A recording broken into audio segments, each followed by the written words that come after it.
My name is Lena Carter. I'm 28 years old and my sister stole my husband. Then my parents chose her side. One night I stood in the hallway of the home I thought was mine, the scent of another woman's perfume clinging to Ethan's collar while he whispered the words that split my life in half, Vivian and I. We're in love. I packed my life into black trash bags. My parents' voices on the phone were flat rehearsed. The house is under renovation. Honey, it's not a good time. Renovation was a lie. What it really meant was you don't belong here anymore. 2 years later, the bell above the door of my Seattle shop chimed. Lavender and cedarwood scented the air, and there she was, Vivian hollow-eyed, clutching a baby wrapped in a thin blanket. She whispered, "I need your help." But what she didn't know was I had become someone she could no longer destroy. Before I continue, tell me where you're watching from. Drop your city in the comments. I love seeing how far these stories travel. And if you've ever felt the sting of betrayal from someone you trusted, hit like and subscribe. Your support helps me keep sharing the truths most families try to bury. I grew up in a modest brick house in Cincinnati, Ohio. It wasn't glamorous, just 3 bedrooms, a patchy lawn out front, and a kitchen that always smelled faintly of fried onions and pine sol. But inside those walls, a pattern took root that would shape the rest of my life. Vivian, my sister, was 3 years older, blonde, blue-eyed, loud, and confident. She had the kind of presence that filled every room, the type of kid neighbors called a natural leader. And me, I was the quiet one. Dark hair, notebooks full of sketches, and obsession with mixing lotions out of dollar store creams and whatever essential oils I could sneak from the pharmacy aisle. At dinner, the favoritism wasn't subtle, it was ritual. The clatter of forks on chipped plates, the hum of the ceiling fan. Dad's low voice asking Viv how was practice Mom would serve her the best cut of meat, lay an extra scoop of mashed potatoes on her plate. Sometimes I'd catch her glance sliding past me as if to say, "You understand, don't you?" One summer night when I was 10, cicadas screamed outside the screen door while sweat rolled down my back. I had discovered an art camp in a flyer at school, a week of sketching, painting, real classes. I gathered every drawing I'd made from pencil portraits to watercolor flowers and laid them in front of Mom like an offering. My hands shook with hope. "Please, Mom. It's just 1 week. I'll pay some with babysitting money." She gave me that polite, tight smile. "Maybe next year, sweetheart. Money's tight right now." I nodded, throat burning. 2 weeks later, Vivian announced she wanted piano lessons. A brand new keyboard appeared in the living room. The glossy keys glistened under the lamp as a private instructor tapped rhythms for her to follow. Mom stood beside her, clapping off beat, but beaming like her daughter had already stepped onto a stage at Carnegie Hall. I stood in the doorway, the sound of those plastic notes cutting into me like tiny blades. Money was never tight for Vivian. It was only tight for me. Birthdays were the clearest measure of worth. For Vivian's 16th, Dad scraped together cash for a used silver sedan. Not flashy, but freedom on 4 wheels. They tied a bow to the hood and posed for photos, neighbors clapping. I watched from the porch, a paper plate of cake in my lap, feeling like I was at someone else's celebration. When my turn came 2 years later, Mom set down a grocery store sheet cake. The pink icing read, "Happy Birthday, Lena," my name spelled wrong. No car, no party, just my parents' distracted claps and Dad's comment, "We're proud of you, proud of what surviving another year invisible." Even holidays carried their hierarchy. At Christmas, Vivian unwrapped boots from Macy's and a shiny gold bracelet. My box held socks and a clearance sweater, the tag still dangling from the collar. Mom's excuse, "You're practical, Lena. We know you don't need fancy things." I swallowed it all, telling myself I was strong enough to live without. But each slight carved deeper. The worst wound of all came at high school graduation. For Vivian, they'd rented a banquet hall, invited half the town. Streamers catered food music blasting from rented speakers. My parents beamed, introducing her as our star. When it was my turn, 2 years later, we had a barbecue in the backyard. A few paper plates, hot dogs, and an old stereo wheezing out static. Dad clapped my shoulder and said, "We already did the big one for Viv, so this is just low-key, low-key." The word burned into my chest like a brand. I wasn't celebrated. I was a footnote. That night, after everyone left, I sat on the back steps with the faint smell of charcoal in the air, fireflies winking in the yard. I held my diploma, the paper trembling in my hands.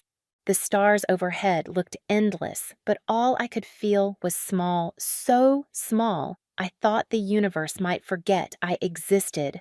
I didn't know it then, but that ache, the silence where love should have been, would matter later. It would become the reason I clawed my way out, the reason I couldn't stop chasing something bigger, something that belonged only to me. College was supposed to be my way out. I thought if I worked hard enough, if I had a degree in something solid, my parents would finally look at me the way they looked at Vivian. I still remember the day the envelope arrived. Heavy paper, bold lettering. "Congratulations, you've been accepted." My chest nearly burst. I ran into the living room, waving it like a trophy. "Mom, Dad, I got in. It's one of the top cosmetic science programs in the country." Mom took the letter, scanned it quickly, and that same thin smile crept onto her face. "That's wonderful, dear." "Looks expensive." Dad didn't even look up from the TV. "We're still paying off Vivian's MBA. You know we don't have a separate college fund. We'll have to see what's realistic." The joy drained out of me. I had dreamed of hearing "we're proud of you." Instead, it was just numbers on a ledger. I took out loans the size of mountains.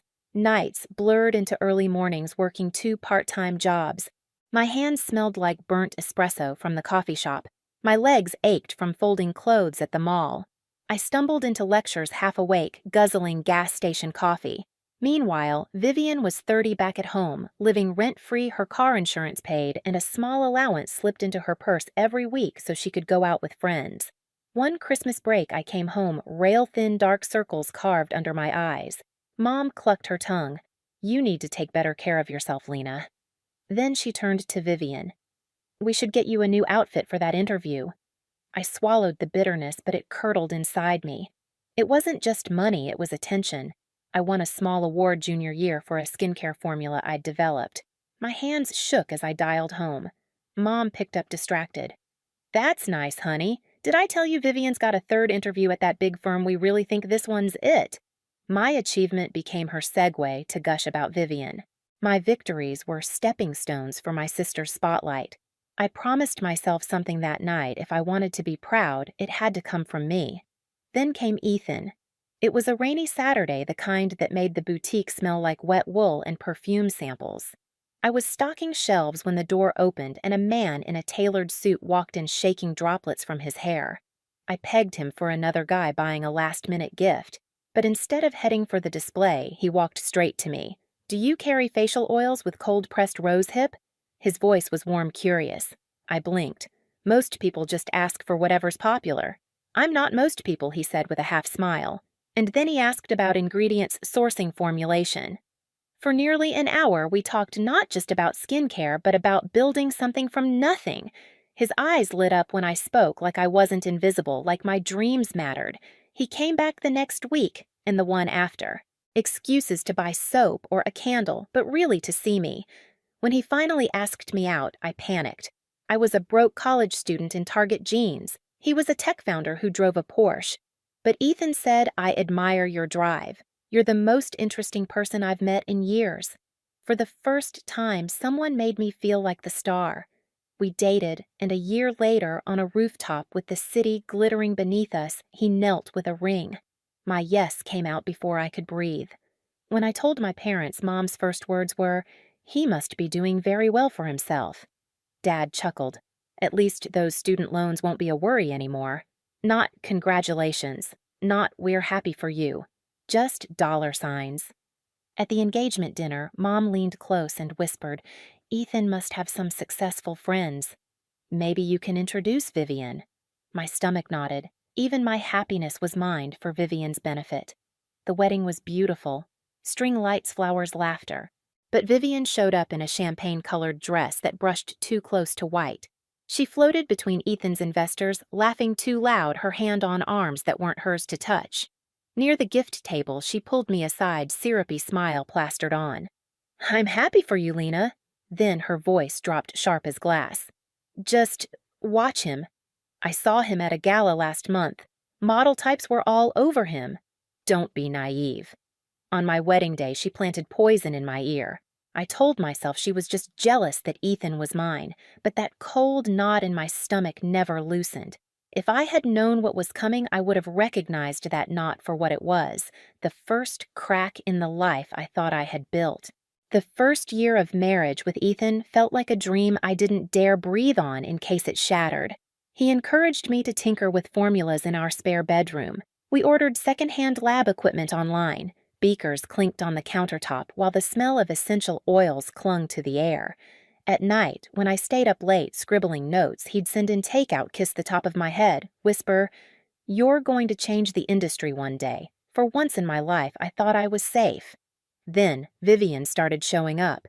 At first, it was occasional, a Saturday drop-by with flimsy excuses. Then Tuesdays. Then nearly every other day. She'd sweep in polished to perfection heels, clicking on the hardwood hair, gleaming like spun gold. Thought I'd keep my little sister company, she'd chirp, but her eyes slid past me straight to Ethan. If he was in the kitchen, she'd perch on a bar stool, legs crossed, laughing too loud at his jokes. If he watched TV, she'd sprawl on the couch near him, brushing imaginary lint from his sleeve. Each touch, each laugh was small enough to pass as innocent, but it didn't feel innocent. I tried to ignore the burn in my stomach, but it grew unbearable. One evening, while Ethan tapped away at his laptop, I mustered courage. "Don't you think it's weird? How much Vivian's here?" He didn't look up. "She's your sister Lena. She's probably lonely. Don't be insecure."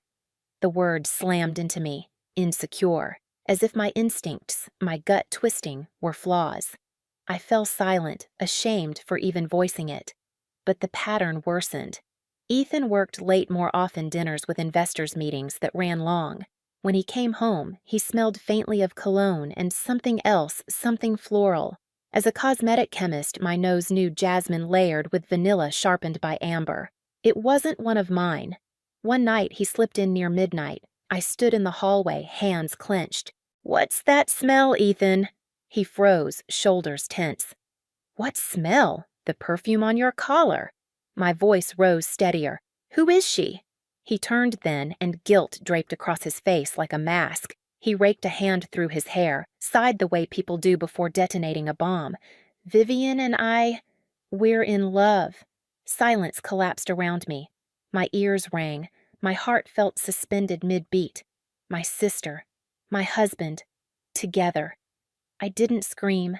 I didn't cry. My body went cold as though someone had pulled the plug on all emotion. The next morning, while he left for work, I packed a bag. The zipper's rasp was louder than my thoughts. Desperate, I called my mother. "I need a place to stay, just for a little while." Her pause was long, clinical. "Oh, honey, I'd love to help, but the house is under renovation. Dust everywhere. There's no room." Renovation. We'd lived in that house my whole childhood. They hadn't painted a wall in 30 years. I hung up and called Dad. His voice was strained, awkward. "It's just not a good time, sweetheart. You know how it is." I dropped the phone.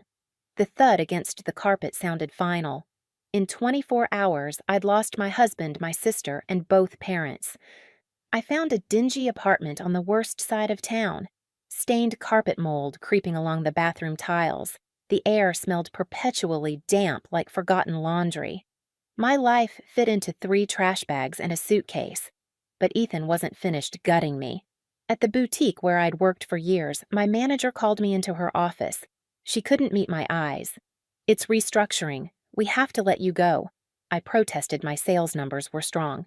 Customers loved me, but she just repeated corporate decision.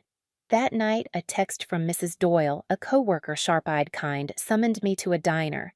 She slid a slice of pie across the table. "Eat. You look like a ghost." Then she leaned in, her voice low. "It wasn't restructuring, Lena." Ethan came in. "Told the owner you were unstable, that your drama was bad for business." The owner caved. They play golf together. The fork trembled in my hand. And she continued, eyes narrowing. I overheard a call. "Ethan warned suppliers not to trust you. He's trying to scorch the earth." I gripped the Formica table until my knuckles whitened. Rage bubbled cold and clean. It wasn't enough for him to take my heart. He wanted to erase me entirely. When Mrs. Doyle dropped me at my apartment, she pressed crumpled bills into my palm. Groceries, $200. Don't let that man win. I stood at my peeling doorframe, clutching the money. An eviction notice flapped in the wind, taped to the door. I slid down to the floor, back against splintered wood, staring at that notice. Husband gone, family gone, job gone, home slipping away. For the first time I thought maybe they were right, that I was disposable, that I'd never been enough. But as night folded around me, a flicker of something else ignited. Not grief, rage, a cold, clarifying rage. They had taken everything, but they couldn't take what was in my head. The night I found the eviction notice, something inside me snapped, but not in the way they wanted. They thought I'd collapse. Instead, I made a choice. The next morning, I walked into a credit union on the other side of town, clutching the last of my savings like a lifeline. The carpet smelled like stale coffee and dust. The fluorescent lights hummed overhead. My hands shook as I signed the papers for a small personal loan. It wasn't much, just enough for a few months of rent and supplies. But it was oxygen. My crumbling apartment became my laboratory. I dragged in second-hand hot plates, scratched beakers from a clearance sale notebooks stacked like towers. The kitchen table groaned under bottles of oils and herbs. The first batch of serum smelled too sharp, the second separated into greasy layers. My fingers stung from constant mixing, but every failure was fuel. Nights stretched until dawn. My neighbors pounded on the walls at 2 a.m. while I scribbled formulas. I lived on instant noodles and dollar coffee eyes, bloodshot hands, blistered. But something fierce drove me. They'd tried to erase me, and this was my refusal. I called my brand Bloom and Haven, a promise to myself that something beautiful could grow, even in ruin. At first, Etsy sales trickled. A bottle here, 2 jars there. Not enough to pay bills. My bank account bled toward zero. Then, one random Tuesday, an order came from a name I didn't recognize, Maya Kim, a beauty blogger in California. I packaged that serum like it was holy, wrapped it in tissue paper, tied it with twine. Days later, I woke to my phone buzzing nonstop. Notifications piled like fireworks. Maya had posted a video review. She held my serum to the camera, eyes wide. This is my holy grail. Woman-owned, organic, unlike anything else I've tried. By morning, every product in my shop was sold out. I cried messy, gasping sobs at the sight of those notifications. For the first time, the world outside my small, cruel family saw me. Orders poured in. I worked 18-hour days labeling, bottling, shipping until my hands blistered. My apartment reeked of lavender and cardboard. Sleep became a luxury, but exhaustion tasted sweeter than despair. 6 months later, I repaid my loan in full. With trembling hands, I signed a lease on a small studio space in Seattle. Concrete floors, one long window streaked with rain. I set up shelves, painted the walls myself. When I locked the door that first night, keys biting my palm, tears slid down my cheeks. It wasn't just a studio, it was freedom carved from ashes. I left Ohio without goodbyes. No parents waving, no sister sneering, no husband lurking. Just me, a beat-up car, and boxes of products rattling in the back seat. Seattle was damp and gray, but to me, it gleamed. I poured everything into Bloom and Haven. Each label I designed, each formula I perfected carried defiance. And slowly, customers became loyal fans. There were setbacks. One supplier dropped me after a concerned call, Ethan's voice, disguised but recognizable. Some nights, I still woke in a sweat hearing Vivian's taunt, "Don't be naive." But I pressed harder. At a local craft fair, my booth smelled of chamomile and bergamot. Strangers paused, tried samples, smiled. One woman bought 3 bottles, returning an hour later with friends. That night, my sales doubled. Momentum built like a tide. By 27, I had saved enough to open my first storefront. The glass window bore my name, Bloom and Haven. Rows of amber bottles lined reclaimed wood shelves. Lavender and cedar filled the air. Customers stepped in and sighed like they'd found refuge. And in a way they had, because this place was my haven too. Still, memories clung like shadows. On quiet nights, I'd stand at the counter recalling the sheet cake with my misspelled name, the word low-key echoing in my ears.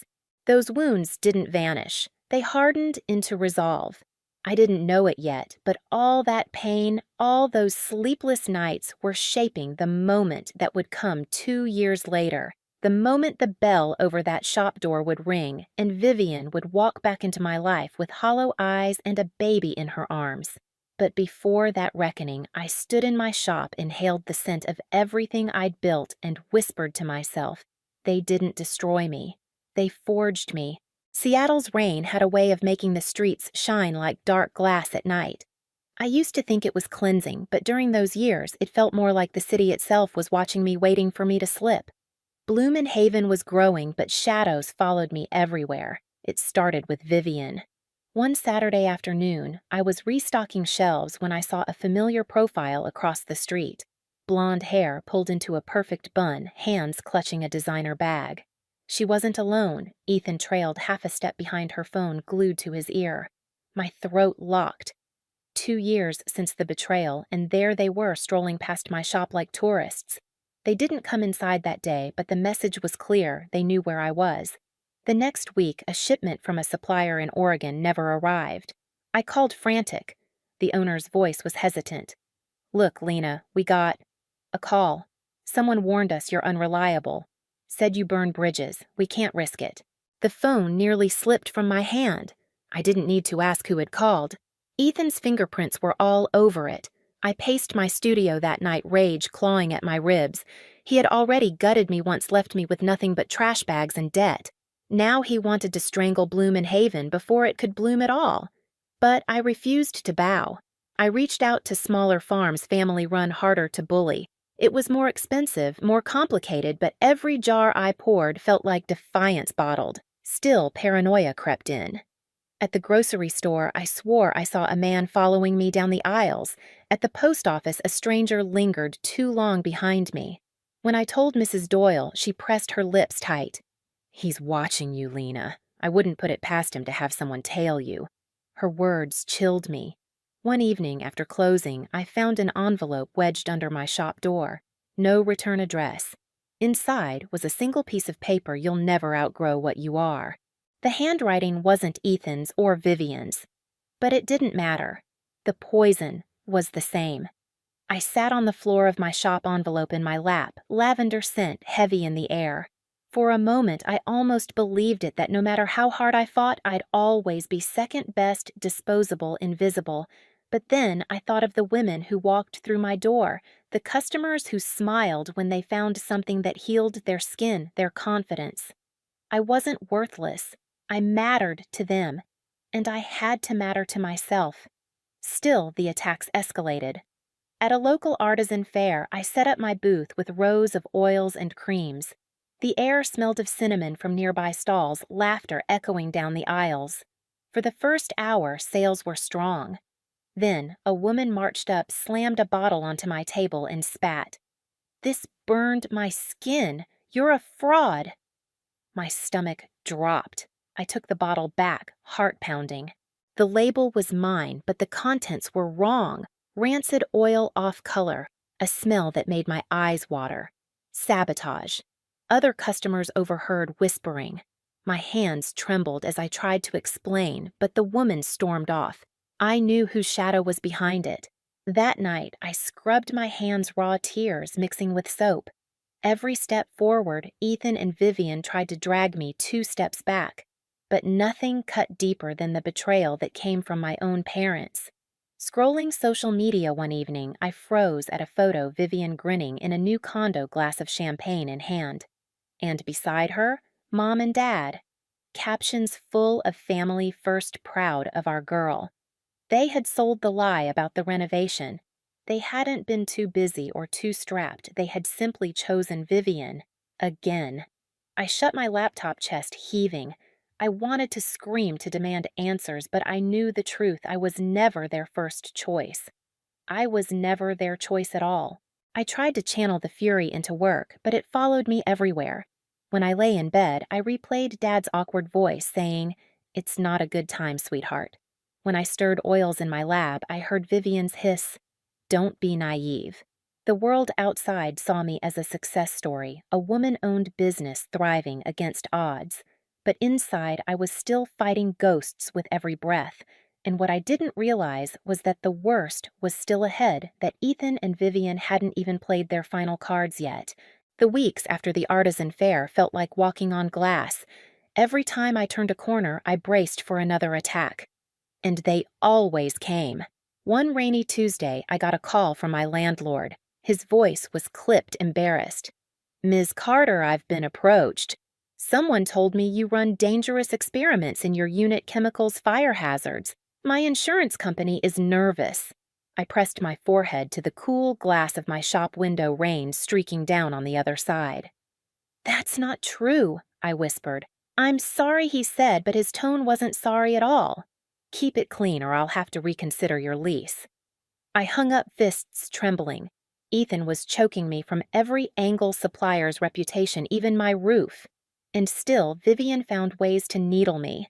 One evening, I opened my inbox to find an email chain between her and my parents accidentally forwarded. My name was in the subject line. If Lena had managed money better, she wouldn't be struggling so much, Mom had typed. Vivian replied, "She's always been irresponsible. Remember when she borrowed money and never paid it back?" I blinked at the screen bile rising. Borrowed money? I had never taken a dime from them. Then it hit me Vivian had borrowed under my name.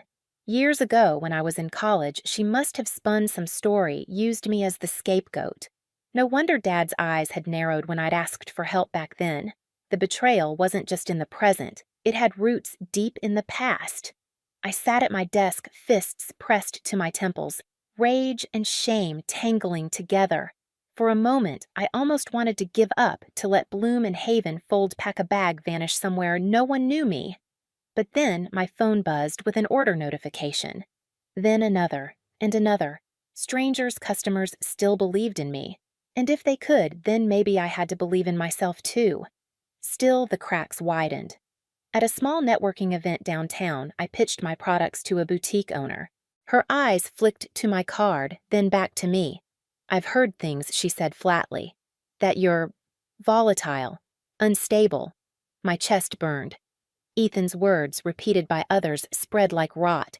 I smiled anyway, the kind of cold smile I'd learned from years of swallowing pain. "You'll believe what you see. Try the product. Then decide."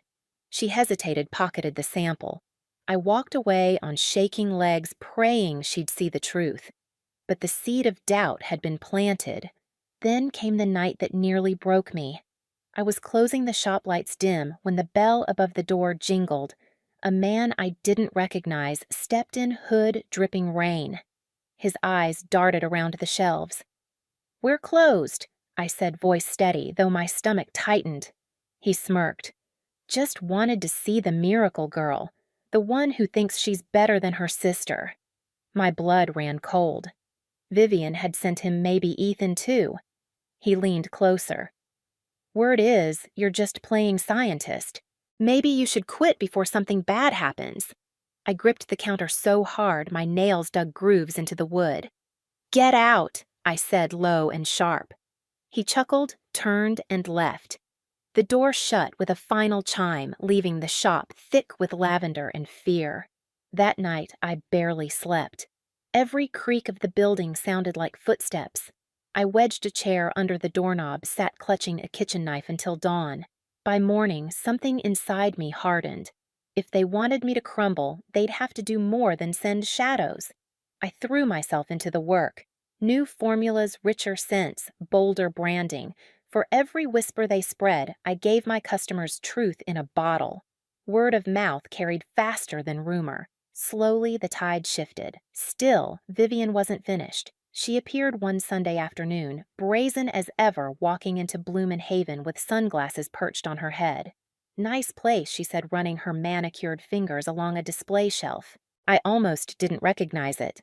"So, professional." I folded my arms. "Why are you here?" She shrugged. "Ethan thinks you're getting too big for your britches. I told him don't worry, Lena always manages to ruin things herself." Her smile was sugar and venom. I felt the old urge to scream to demand why. But instead, I simply stared, silence heavier than any words. Her smirk faltered. She left without buying a thing.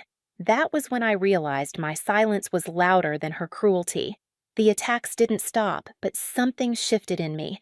Each attempt to break me proved I was still standing. Each lie they told exposed their desperation.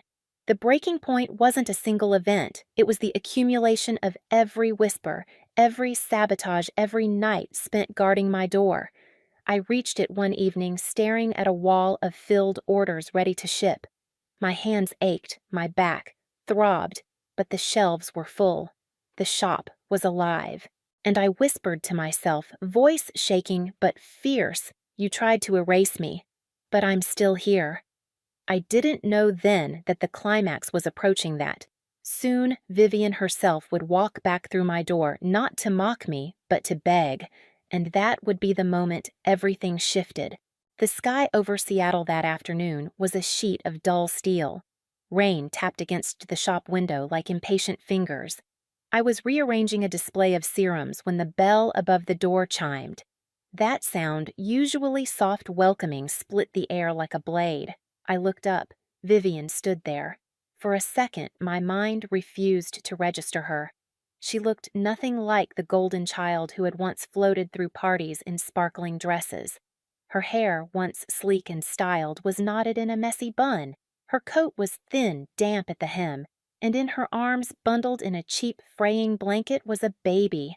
The smell of rain clung to her, mixed with desperation.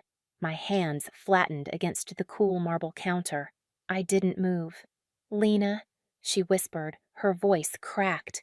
I didn't know where else to go. The baby fussed a weak cry muffled by the blanket. Vivian adjusted her grip, eyes flicking around the shop, my shelves, my displays, the world I had built without her. For just a flicker of a moment, I saw it envy, sharp and bitter, before it drowned beneath her tears. "Please," she stammered. "I need help." The silence stretched. Lavender and cedarwood filled the air, but my veins ran ice. 2 years ago, she had ripped my life apart and left me bleeding in the wreckage. Now she stood in my sanctuary, clutching the consequences of her choices. I forced words past my lips, steady and cold. "You need help from me." Her eyes filled. "Mark." She caught herself. "Ethan." He threw me out, cut me off completely. I tilted my head. "Why I thought you two were the perfect couple. In love, wasn't that what you said?" She flinched. I made a mistake. I was lonely." A bitter laugh scraped my throat. "Which mistake are we talking about? Vivian sleeping with my husband, letting Mom and Dad slam the door in my face? Or something else?" Her tears came faster, thick and messy. "The baby." She looked down, lips trembling. My heart thudded slow and heavy. "What about the baby?" Her voice cracked like glass. "He's not Ethan's." The words dropped between us like a bomb. For a moment, all I heard was the rain hammering the window, the baby's soft whimper. My jaw went slack. She hadn't just stolen my husband, she had lied to him, built a new life on a rotting foundation, and now it was collapsing in her arms. I stared at the child-innocent eyes peeking from the blanket, and a flicker of pity shot through me. But when I looked back at Vivian, that pity froze solid. "You mean to tell me," I said, voice like a knife's edge, "you destroyed my life for a man you cheated on? You had another man's baby while living off Ethan's money. And now when it's all gone, you come here for me to fix it." She sobbed harder. "I have nothing, Lena. No money, no home. Our parents, they can't help anymore. You're all I have left." I almost laughed. The audacity, the sheer nerve. I stepped out from behind the counter, heels clicking on the floor. My movements were slow, deliberate. I walked past her, each step slicing the silence until I reached the door. The metal handle was cold under my palm as I pulled it open. The wind rushed in sharp and unforgiving. "You are not my problem anymore," I said. Vivian's mouth fell open as if she truly couldn't comprehend rejection, as if after all she had done, she still expected me to rescue her. You made your choices. I continued, locking my gaze into hers. Now you live with them, or take them to mom and dad. But you don't bring them here. Her shoulders shook, broken sobs spilling out. The baby cried louder, writhing in her arms. Still, I didn't move.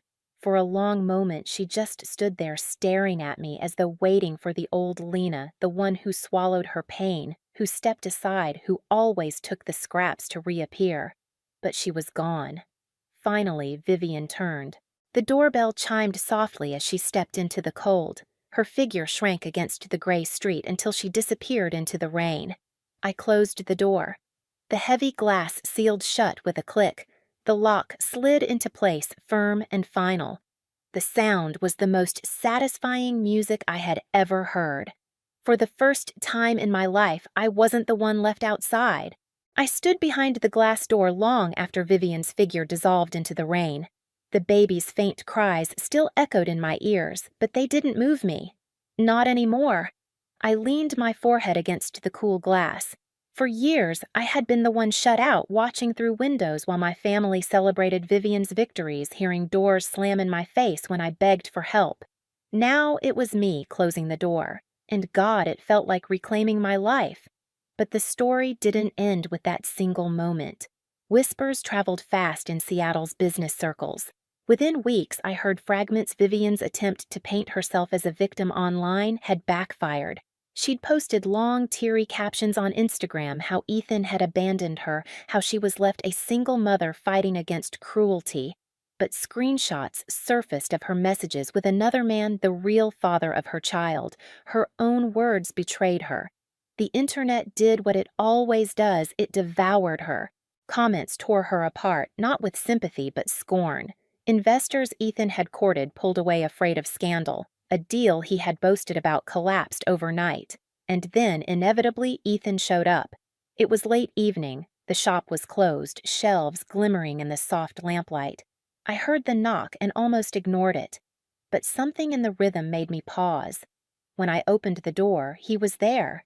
Ethan looked nothing like the man who once strode into boutiques with confidence radiating off him. His suit was wrinkled, his eyes hollow stubble crawling across his jaw. "Lena," he said, voice raw. "We need to talk." The audacity almost made me laugh. I didn't step aside. What could you possibly have to say? He ran a hand through his hair, a nervous tick I once found endearing. Now, it was pathetic. Leaving you was the biggest mistake of my life. Vivian? She ruined everything. She cheated, she lied. She's destroyed me. His eyes shimmered desperate. But you were always the one who believed in me. Can't we start over? The words hung heavy like smoke, choking the room. I let silence stretch until his shoulders sagged. Then I spoke each syllable sharp. The Lena you broke doesn't live here anymore. The woman standing in front of you built a life you have no place in. He flinched. For a fleeting second, I saw recognition in his eyes, the realization that the girl he'd once manipulated was gone, replaced by someone untouchable. "Get out," I said. He hesitated, then turned, stepping into the night.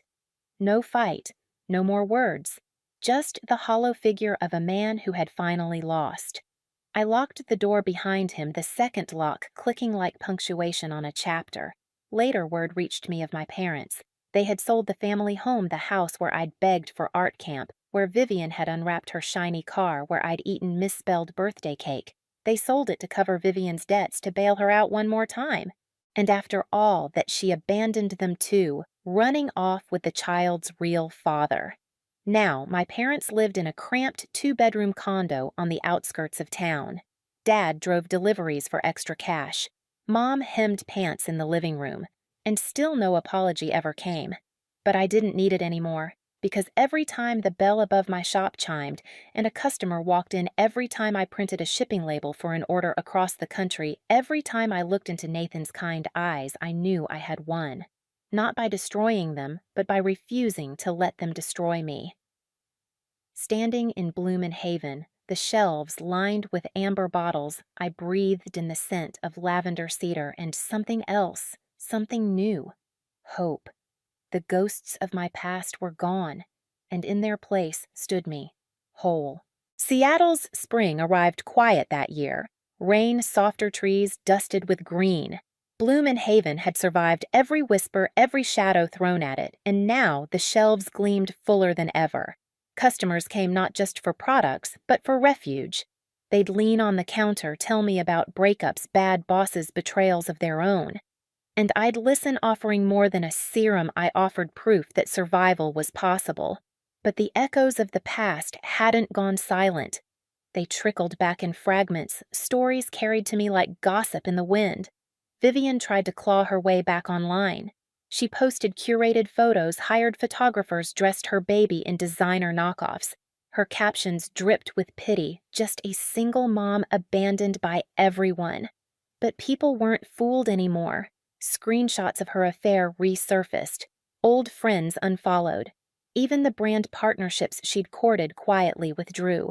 One evening, a former classmate messaged me, "Saw your sister on Facebook, begging for a GoFundMe. People are roasting her in the comments. Thought you'd want to know."